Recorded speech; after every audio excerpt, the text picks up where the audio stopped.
స్త్రీ జాతికి నమస్కారం అనుకున్నాను నేను. అందరి శవాలు వదిలేసి అభిమన్యుడు ఎక్కడా అభిమన్యుడు ఎక్కడా అని అడిగింది. అభిమన్యుడు ఎవడండి, అభిమన్యుడు ఎక్కడ అని అడిగింది. ఆ భటులు అభిమన్యుడు శవం దగ్గరికి తీసుకెళ్లారు.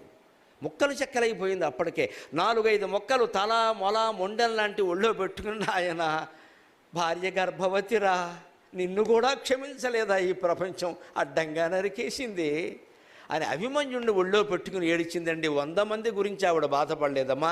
అది గాంధారి. ఇంత సహృదయ మనస్తత్వం ఉండబట్టే ఆవిడ శాపం ఇస్తే కృష్ణ పరమాత్మ కొంగు చేపాడు.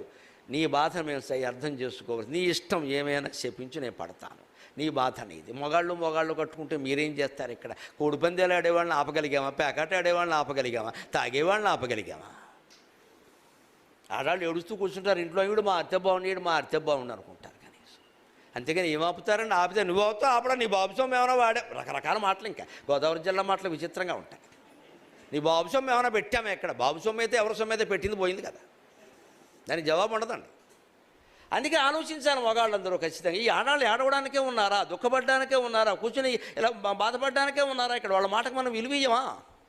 కుంతి చేసిన తప్పులేదు, గాంధార చేసిన తప్పులేదు, ద్రౌపది చేసిన తప్పులేదు. వీళ్ళు కొట్టుకు తెచ్చి వాళ్ళ గర్భశోకాన్ని పెట్టారే. ఇప్పుడు మనకి స్త్రీ పురుష భేదంతో ఆలోచించాలి.